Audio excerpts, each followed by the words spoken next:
Good morning, good afternoon, good evening. This is Alan Burgos from the hashtag Walk with Lan channel. Welcome and welcome back to our channel. Guys, if you are not yet subscribed to our channel, please do it so now so that you can be a part of this growing family. Officially, we are now 9,506 subscribers. Thank you so much guys. God bless you all. At malapit na po tayo sa 10,000 subscribers milestones. Maraming salamat po sa inyong lahat. Mabuhay po kayo. At sana makasama ko po kayo pag nakuha po natin ang 10,000 subscribers milestones. Okay. So pag-usapan po natin today ay dyan sa Maynila. Balik po tayo dyan sa Maynila. Okay? Dahil po may nabasa po tayong article na tila bagang sinasabi ni Mayora Hani Lacuna na sinasabihan niya si Yorme Isko Moreno, Isko, no? Huwag gamitin ang mga seniors sa iyong pagtakbo. Okay? So ating po siya sa atin, ating i-analyze kung ano ba sinabi ni Mayora Hani Lacuna. Okay? Ayan, meron pong Okay. Kasi po, sabi po ni Mayora Hani Lacuna, meron pa pong 48 million city funds for 8,000 senior citizens na nandyan pa po sa PayMaya. Yung Maya po ngayon, owing to deal by Yorme Isko Moreno. Okay? So, sabi ni Mayora Hani Lacuna, meron daw city funds na nagkakahalaga more or less 48 million pesos and meant for the monthly allowance of some 8,000 senior citizens in Manila continues to be with PayMaya. No? Yung amount na yan is equivalent para po sa allowances ng 8,000 individual seniors at 6,000 per year na nakalagay pa dyan sa PayMaya system through which the senior citizens may claim their monthly allowance was implemented by former Mayor Yorme Isko Moreno.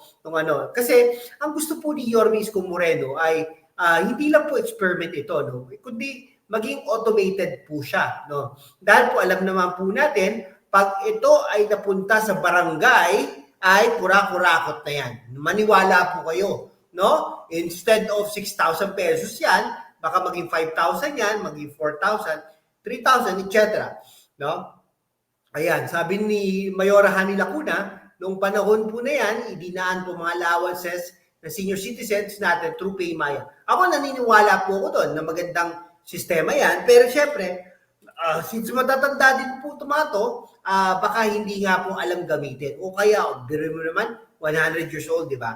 Pero dapat, ang nag-aano na niyan ay kamag-anak. No? Napakarami po mga reklamo sa akin na wala naman silang na-withdraw doon sa pondo. In fact, hanggang ngayon, meron kaming nakabinbin na around 48 million na nasa PayMaya pa rin. Hanggang ngayon, nagkakaroon kami ng kasuhan ng PayMaya dahil hindi naman na-retrieve yung pera.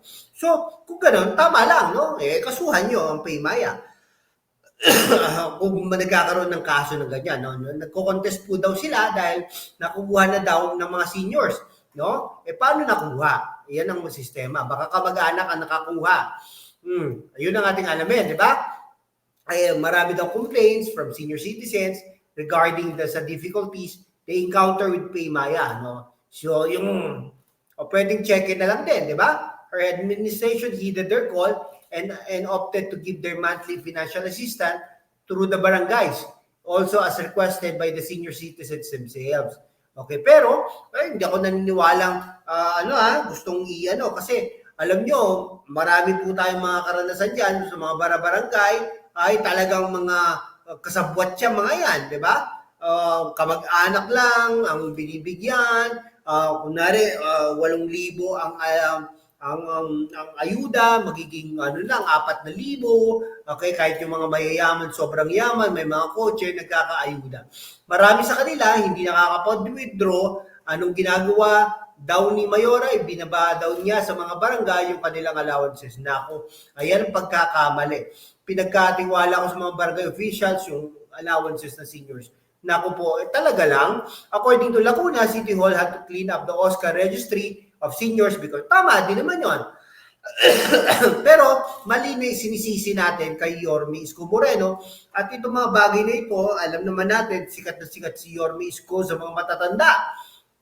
No? Kasi marami na daw mga diyan sa Maynila, marami na daw nawala sa buhay, no, nag-transfer na, pumunta na sa ibang relatives, no. Lacuna said Moreno's arrangement with Paymaya can be likened to a failed experiment. Ba, hindi naman siguro failed experiment yan.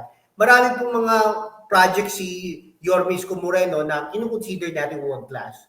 Okay? Because of the formation, weak understanding of some seniors' lack of family. Huwag naman po natin sabihin na weak ang familiarity ni Yorme Isko Moreno dyan sa ATM. For sure, pinag-aralan yan. Hindi po ba Mayora Hani Lacuna, kayo po ay naging vice mayor ni Yorme Isko Moreno ng mga panahon na yon. Siyempre, kayo po, bilang vice mayor, kayo po ang nanguna na nagpasa ng mga ganito. So, ibig sabihin, pinag-aralan nyo na itong mga to. Diba? Ginawa niyong komplikadong paghahatid ng serbisyo sa mga seniors. Na ako po, naglilinim. Dahil mas kilala natin ang ating mga senior citizens, alam natin mas effective ang direct cash payouts, alam din natin na mapagkakatiwala ng OSCA, hindi po ako sang-ayon sa ganyan. Ang mga barangay sa pondong para sa seniors, sapat ang ating mga precautions and accounting measures mula nung malinis natin ang listahan, mas nakakatiyak na tayong pondo ng Maynila ay napupunta sa mga totoong mga taga-Maynila. Kay Isko, sana ay huwag niyang gamitin palusot ang mga seniors sa muling pagtakbo. Tama na ang panluloko. Ay, hindi po, ha? Pasensya na po, ha? Mga Iskonians dyan, no? Mag-react po kayo dito dahil hindi po maganda ang sinasabi ni Mayora Hani Lacuna. Oscar Chief Eleanor Jacinto also took exceptions to claims being made by Moreno that the allowance of senior citizens that are not claimed on a given date from their barangays get forfeited. Nako, alam nyo, may mga problema ang barangay. Yan pong katotohanan dyan, no? Jacinto said that under the system introduced by Lacuna, the senior citizens may claim their allowances from their barangay for a period of 1 week. After that, they may seek assistance from the barangay to give them a recommendation so that they can get their unclaimed allowances within a period of another 5 days. Nako po, the allowances for the bedridden or those immobilized by illness can still get their allowances as these are being delivered to their homes by the barangays. Ayun ang problema. Di po ba? Napaka-laking yan, no?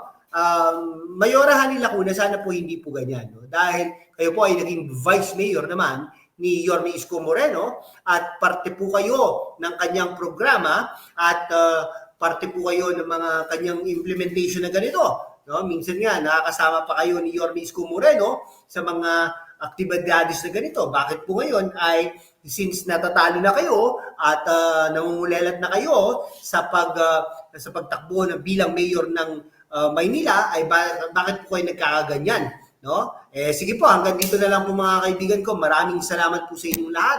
Mga Iskonians, pagtanggol po natin si Yorme Isko Moreno. Maraming salamat po.